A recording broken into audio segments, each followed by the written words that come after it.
Hello viewers, welcome back to my channel teas with Piya. So viewers, আপনারা কেমন আছেন? আশা করি অনেক অনেক ভালো আছেন।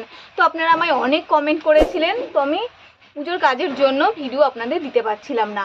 তো একজন আমায় কমেন্ট করেছে, দিদি এলেনকার নাইটি কাটিং দেখাও। তো সেই জন্য আজ আমি আপনাদের এলেনকার নাইটি দেখাবো। এবং যারা আপনারা আরও অনেক ধরনের কমেন্ট করেছেন, আস্তে আস্তে সমস্ত রকম ভিডিও আমি আপনাদের দেবো। তো আপনাদের আমি প্রথমেই বললাম, পুজোর কাজের এত চাপ ছিল যে আমি কোনো ভিডিও দিতে পারছিলাম না আপনাদের। তো এবার আমি আপনাদের সমস্ত রকম ভিডিও দেবো। তো দেখুন, এখানে টোটাল আমার 3 মিটার কাপড় আছে। তো 3 মিটার কাপড়, এই ধরনের পিস কিন্তু আপনারা যে কোনো দোকানেই পেয়ে যাবেন, মানে যেখানে সেলাইয়ের জিনিসপত্র পাওয়া যায় সেই দোকানে কিন্তু আপনারা এরকম কাপড় কিন্তু পেয়ে যাবেন। এখানে মোট 3 মিটার কাপড় আছে। তো আমি যেই কাস্টমারের জন্য তৈরি করব সেই কাস্টমার কিন্তু একটু রোগা, এর জন্য আমার 3 মিটার কাপড়ে হয়ে যাবে। আপনারা যখন মোটা মানে হেলদি মানুষের জন্য তৈরি করবেন তখন কিন্তু আপনাদের 3 মিটার কাপড়ে হবে না, ফুল হাতা সহ। সেক্ষেত্রে আপনারা একটু বেশি কাপড় নেবেন। তো দেখুন, 3 মিটার কাপড়, এটাকে টোটাল আমি 4 ভাঁজে ভাঁজ করে নেব। আগে দেখতে পাচ্ছেন, এটা আমি 4 ভাঁজে ভাঁজ করে নেব। সো ভিউয়ার্স, দেখুন আমি 4 ভাঁজ করে নিয়েছি। এই দেখুন, 1 ভাঁজ, 2 ভাঁজ, 3 ভাঁজ, 4 ভাঁজ। আপনারাও কিন্তু 4 ভাঁজ করে নেবেন। তো দেখুন, আপনি যেদিকে বসবেন সেদিকে কিন্তু এই জোড়া দিকটা কিন্তু এদিকে রাখবেন, আর খোলা দিকটা কিন্তু আপনার ওপারে রাখবেন। তো দেখুন, সবার প্রথমে আমরা লম্বার মাপ নিয়ে নেব। তো দেখুন, এটা হচ্ছে আমার কাস্টমারের মাপ, এই মাপেই কিন্তু আমি কাটিং করব। তো দেখুন, সবার প্রথমে আমি লম্বার মাপ নিয়ে নেব। তো আমার এখানে জায়গাটা ছোট, এর জন্য আমি আপনাদের পুরো কাপড়টা দেখাতে পারছি না। আপনারা কিন্তু এই দিক থেকে, জোড়া দিক থেকে লম্বার মাপটা নিয়ে নেবেন। আপনাদের লম্বা যা হবে তার সাথে এক্সট্রা 1.5 ইঞ্চি যোগ করবেন। 1 ইঞ্চি নিচে মোড়ানোর জন্য, আর 1/2 ইঞ্চি কাঁধে এই সেলাই করার সময় কিন্তু লাগবে। তাহলে কত, 1.5 ইঞ্চি কিন্তু আপনারা নেবেন এক্সট্রা। লম্বার সাথে যা হবে তার সাথে 1.5 ইঞ্চি যোগ কিন্তু করে নেবেন। তো আমার দেখুন, এখানে লম্বা আমার 51 ইঞ্চি, 51 সাথে 1.5 ইঞ্চি যোগ করবো, তাহলে কত হলো, 52.5 ইঞ্চি। তো টোটাল আমি লম্বা 52.5 ইঞ্চি নিয়ে নেব। তো দেখুন, লম্বার মাপ আমি নিয়ে নিয়েছি। এবার দেখুন, ফুটের মাপ আমি কিন্তু নেব এখানে। তো আপনার ফুট যা হবে, ফুটকে 2 দিয়ে ভাগ করবেন, তার সাথে 1/2 ইঞ্চি যোগ করবেন। তো দেখুন, আমার এখানে ফুট 14 ভাগ কত, 7, তার সাথে 1/2 ইঞ্চি যোগ, তাহলে কত হলো, 7.5। আমি কিন্তু এখানে নিয়ে নেব 7.5। এরকম 7.5 আমি একটা দাগ দিয়েছি। তো দেখুন, ফুট আমার 7.5 হলো, আমি দাগ দিয়েছি। এবার দেখুন, এখান থেকে আমরা শেষের মাপ নেব। তো দেখুন, শেষ তো আমার 14, আমি এখানে দাগ দিয়ে রাখলাম 14, দেখতে পাচ্ছেন। এবার আমি এই ফুট সমানটায় দেখতে পাচ্ছেন এখানে কত হলো, আমার 7.5। এই 7.5টাই আমি এখানে নিয়ে নেব। এই দেখুন 7.5, এখান থেকে আমি ছাতির মাপটা নেব। তো দেখুন, ছাতি আমার 32কে 4 দিয়ে ভাগ করবেন, মানে আপনার ছাতি যা হবে সেটাকে কিন্তু আপনি 4 দিয়ে ভাগ করবেন। তো দেখুন, 32কে 4 দিয়ে ভাগ করলাম, তাহলে হলো 8 ইঞ্চি।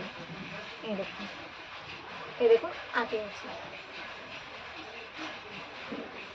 8 ইঞ্চি। এটা কিন্তু আমাদের একদম ফিটিং মাপ। তো যেহেতু এটা নাইটি, সেহেতু এটা আমরা কখনোই ফিটিং করব না। এর জন্য কি করবো, আমি 2 ইঞ্চি এক্সট্রা নেব। আপনারা কিন্তু 2.5 ইঞ্চিও নিতে পারেন। 2 ইঞ্চি আমি এক্সট্রা নিলাম। যেহেতু এটা নাইটি, সেহেতু নাইটিকেও কিন্তু ফিটিং পড়ে না, নাইটি কিন্তু লুজই পড়ে, এর জন্য আমি 2 ইঞ্চি নিয়ে নিলাম। এবার দেখুন, কোমরের মাপ নেব। শেষ তো যেখানে শেষ, সেখান থেকে কিন্তু কোমরের মাপ আপনারা নেবেন। তো দেখুন, কোমর আমার 24কে 4 দিয়ে ভাগ করুন, তাহলে কত হলো, 6। এরকম 6 ইঞ্চি। আপনার কোমর যাই হোক না কেন, সেটাকে কিন্তু আপনি 4 দিয়ে সবসময়ের জন্য ভাগ করবেন, তাহলে হলো আমার 6। এরকম, এটা কিন্তু আমার একদম ফিটিং মাপ। আমি আপনাদের প্রথমেই বললাম, নাইটি কিন্তু ফিটিং পড়ে না। তো এখানেও কিন্তু আমি 2 ইঞ্চি এই যে লুজটা নিয়ে নিলাম। এই দেখুন, দেখতে পাচ্ছেন। এবারে দেখুন, আমি এটা মিলিয়ে দেব।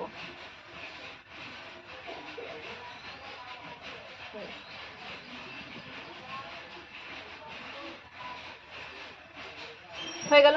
এবার দেখুন, আমরা এখানে গলাটা করে নেব। তো দেখুন, আমরা কিন্তু পেছন পার্ট সামনের পার্ট দুটো ড্রয়িংয়ে কিন্তু একসাথে করব। এর জন্য দেখুন, আমরা এটা পেছন গলা করব। পেছন গলা কিন্তু আমি 1 ইঞ্চি নিলাম, আর এই সাইডে কিন্তু আমি 3 ইঞ্চি নেব। আপনারাও কিন্তু এখানে 3, 3.5 নিতে পারেন। 3.5 নিলেও কিন্তু কোনো অসুবিধা হবে না। আপনারা কিন্তু এরকম 3.5 কিন্তু নিতে পারেন। আমি আপনাদের দেখিয়ে দিচ্ছি। দেখুন 3 ইঞ্চি এখানে আছে, 3.5 ইঞ্চিও কিন্তু আপনারা নিতে পারেন। তো দেখুন, আর এটা হচ্ছে পেছন পাটের 1 ইঞ্চি।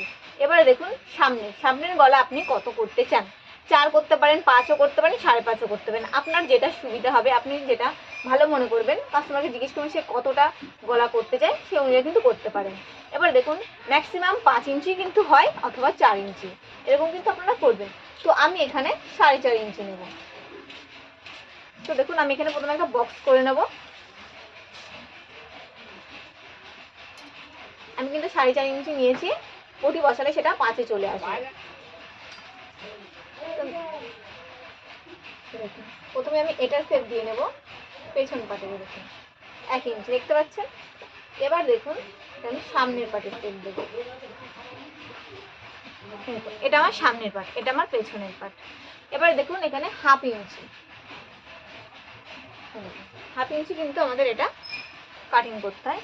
এভাবে আপনারা মিলিয়ে দেবেন 1/2 ইঞ্চি, এরকম 1/2 ইঞ্চি। এবার দেখুন এখান থেকে আমরা শেপটা দেবো। তো শেপ দিতে হবে কিন্তু আমাদের প্রথমে এখান থেকে কিন্তু আপনাকে 1.5 ইঞ্চিতে একটা মার্কিং করতে হবে, একটা দাগ দিতে হবে। এই দেখুন 1.5 ইঞ্চি দাগ দিলাম, দিয়ে দেখুন এইটা ঠিক এই দাগের ভেতর দিয়ে আসবেন, কিন্তু এসে কিন্তু এই যে ঠিক এই দাগটা থেকে কিন্তু আপনারা এদিকে শেপটা যাবে, এই দাগের ওপর আসবে না, বাইরেও যাবে না কিন্তু। দেখুন পুরো দাগে দেখছেন, একদম দাগে থেকে এই গেল, দেখতে পাচ্ছেন। তো দেখুন আমাদের এখানকার ড্রয়িংটা সম্পূর্ণ কমপ্লিট। এই দেখুন এবার আপনারা যে ঘেরটা, এই ঘেরটা পুরো এটার সাথে আপনারা যতটা লম্বা রেখেছেন সেটা কিন্তু এইভাবে ঠেকিয়ে দিতে হবে। তো দেখুন আমি আপনাদের এটা দেখাচ্ছি এবার। তো দেখুন এই যে এখানে আমাদের কোমর দেখতে পাচ্ছেন, এখান থেকে ঠিক এই কোমর থেকে যতটা আপনারা লম্বা শেষ হয়েছে দেখুন এইভাবে, ঠিক এইভাবে এখানে এভাবে মিলিয়ে দিতে হবে। তো দেখুন আমি মিলিয়ে দিচ্ছি, ঠিক এইভাবে স্কেলটা এভাবে রাখবেন, যতটা আপনারা ঘের আছে ঠিক ততটাই এইভাবে কিন্তু মিলিয়ে দিতে হবে।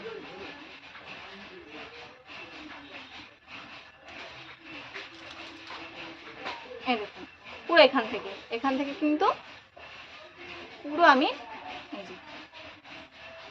শেষ পর্যন্ত মিলিয়ে দিয়েছি।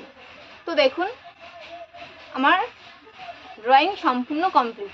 তো আমি আপনাদের যেভাবে ড্রয়িং দেখিয়েছি আমি কিন্তু সেভাবে কাটিং করে নেব। আরেকটা দেখুন এখানে কিন্তু আমি একটা শেপ দিয়েছি, এটা কিন্তু আমাদের সামনের পার্টের শেপ। এবার কিন্তু পেছনের পার্টের শেপ কিন্তু দিতে হবে। তো দেখুন এটা কিন্তু আমরা এই দাগের সামনের পার্টের শেপ দিয়েছিলাম। এবার দেখতে পাচ্ছেন দাগের ওপারে কিন্তু আমাদের পেছন পার্টের শেপ দিতে হবে, ঠিক এখান থেকে দেখুন দেখতে পাচ্ছেন। তাহলে দাগের এপারে কিন্তু আপনাদের সামনের পার্টের শেপ দিতে হবে, দাগের ওপারে কিন্তু দাগের বাইরে কিন্তু পেছন পার্টের শেপটা দিতে হবে। তো আমি যেভাবে ড্রয়িং করেছি সেভাবে কাটিং করে নেব। সো ভিউয়ার্স দেখুন যেমন আমি ড্রয়িং করেছি তেমন কিন্তু কেটে নিয়েছি, আপনারাও কিন্তু তেমন কেটে নেবেন। তো এবার দেখুন এটা কিন্তু আমাদের সামনের পার্টের শেপ ছিল, আর এটা কিন্তু আমাদের পেছন পার্টের শেপ ছিল। তো দেখুন পেছন পার্টের শেপটা আমি কেটে নিয়েছি, তাহলে কি করতে হবে, আমাকে পেছন পার্টের গলাটাও কিন্তু কেটে নিতে হবে। এই দেখুন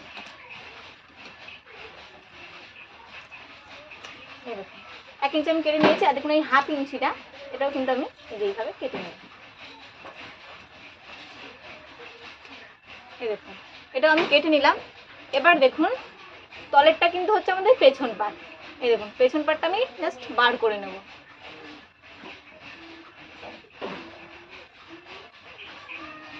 এই দেখুন পেছন পার্টটা আমি বার করে নিলাম, আর এটা আমাদের সামনের পার্ট।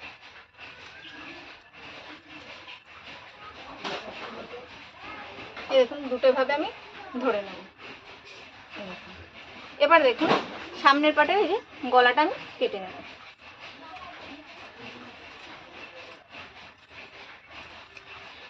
সামনের পার্টের গলাটা আমি কেটে নিয়েছি। এবার দেখুন সামনের পার্টের শেপটাও, এই যে শেপটাও আমি কেটে নেব।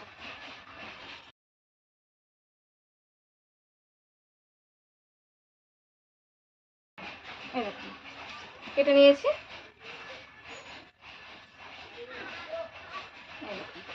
দেখতে পাচ্ছেন আপনারা।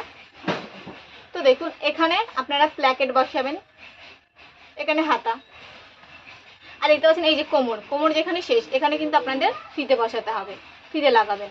আর এটা দেখুন পেছন পাট, পেছন পাটে যে এখানে আপনারা কিন্তু কলার বসাবেন, আর এখানেও কিন্তু ওই যে ফিতে দিতে হবে আপনাদেরকে। আর এই নিচটা কিন্তু আপনারা মুড়বেন, মুড়ে মুড়ে সেলাই করে দেবেন। তো কাটিং আমার সম্পূর্ণ কমপ্লিট। আমি কিন্তু আপনাদের A to Z দেখিয়েছি কাটিংটা। তো আপনারা যদি সেলাই দেখতে চান তাহলে কিন্তু আমাকে কমেন্ট করে জানাবেন, আমি কিন্তু অবশ্যই সেলাই দেখাবো। সো ভিউয়ার্স, আমি আপনাদের কাটিং A to Z দেখিয়েছি, সমস্ত বিষয়ে দেখিয়েছি। আশা করি আপনারা সমস্তটা বুঝতে পেরেছেন। তো আজকের মতো এই পর্যন্তই। পরবর্তী ভিডিওতে আপনাদের খুব শীঘ্রই দেখা হবে। ততক্ষণ পর্যন্ত আপনারা ভালো থাকবেন, সুস্থ থাকবেন। আর আপনারা আমায় কিন্তু কমেন্ট করে জানাবেন আপনারা কোন টপিকের পর ভিডিও দেখতে চান। আপনাদের টপিক নিয়ে আমি চলে আসবো। আজকের মতো এই পর্যন্তই। টাটা।